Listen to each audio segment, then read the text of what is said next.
എൻ്റെ ചെറുപ്പത്തിൽ ഹെഡ് മാസ്റ്ററായിരുന്ന ഒരച്ഛൻ ക്ലാസ് എടുക്കാൻ വരുമ്പോൾ ഒരു ദിവസം ബോർഡിൻ്റെ മുകളിൽ ചോക്കെടുത്ത് എഴുതിയിട്ട ഒരു വാക്യം ഇത്രയും വർഷങ്ങൾക്ക് ശേഷവും ഞാനത് ഓർത്തിരിക്കുകയാണ്. അതിങ്ങനെയാണ്: pride goes before a fall.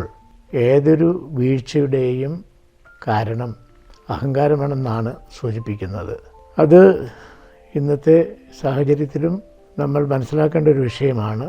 ഈ അടുത്ത കാലത്ത് ഉണ്ടായിട്ടുള്ള പ്രശ്നങ്ങൾ, ഈ പ്രതിസന്ധികൾ, അത് സഭ അകത്തു നിന്ന് തന്നെ ഉണ്ടാകുന്ന പ്രതിസന്ധികളാണ്.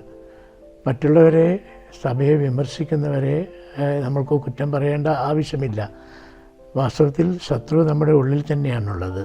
ഇന്ന് സഭയെ, പ്രത്യേകിച്ച് കേരളത്തിലെ സാഹചര്യങ്ങൾ നോക്കുമ്പോൾ ഇവിടെ സഭയ്ക്ക് ഉണ്ടായിരുന്ന ഗ്ലാമർ ഇന്നില്ല. ആളുകൾ വളരെ പുച്ഛത്തോടുകൂടി ക്രിസ്ത്യാനികളെ കാണുന്നത് പോലെയാണ് ഇപ്പോൾ ഒട്ടേറെ അനുഭവങ്ങൾ കണ്ടുകൊണ്ടിരിക്കുന്നത്. വൈദിക മേലധ്യക്ഷന്മാർക്കായാലും വൈദികർക്കായാലും ഒരു വിലയില്ലാത്തതുപോലെ ആയി മാറിയിട്ടുണ്ട്. പണ്ട് കാലത്തൊക്കെ ഒരച്ഛൻ എന്ന് പറഞ്ഞാൽ ആ നാട്ടിലെ ഒരു വിളക്ക് പോലെയായിരുന്നു. എന്തിനും ഏതിനും അച്ഛനെയാണ് എല്ലാവരും ജാതി മത ഭേദമന്യേ ആശ്രയിച്ചിരുന്നത്. അവരുടെ എല്ലാ പരിപാടികൾക്കും ഒരു മുഖ്യാതിഥിയായി ക്ഷണിച്ചിരുന്ന, വേദിയിൽ പ്രമുഖ സ്ഥാനം കൊടുത്തിരുന്നത്. അതുപോലെ തന്നെ മെത്രാന്മാരുടെ അവസ്ഥയും ഒക്കെയായിരുന്നു. എല്ലാത്തിലും ഒരു ഗുരുത്വം അവർ തേടിയിരുന്നത് സഭയിലെ പൗരോഹിത്യത്തിലായിരുന്നു. പക്ഷേ ഇന്നെന്താണ്, അതെല്ലാം മാറിപ്പോയി. നമ്മളെ ഒരു ഒഴിവാക്കുകയാണ്.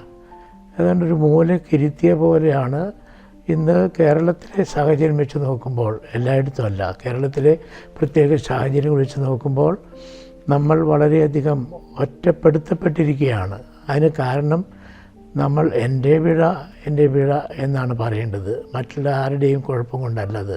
സഭയിലുണ്ടായ ഭിന്നിപ്പുകൾ, അന്യോന്യമുള്ള കലഹങ്ങൾ, യാതൊരു ലജ്ജയുമില്ലാതെ ഉണ്ടാക്കുന്ന പരസ്പര കലാപങ്ങൾ, വാക്കുതർക്കങ്ങൾ, ഇങ്ങനെയുള്ള വിഷയങ്ങൾ വാസ്തവത്തിൽ സഭയ്ക്ക് വളരെയധികം അപമാനകരമായി തീർന്നിട്ടുണ്ട്.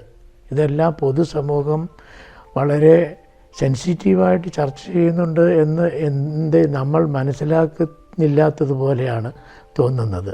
തീർച്ചയായിട്ടും കേരളത്തിലെ സഭയിലെ പ്രശ്നങ്ങൾ ഇന്ന് ആഗോളതലത്തിൽ പോലും ചർച്ചാ വിഷയമാണ്.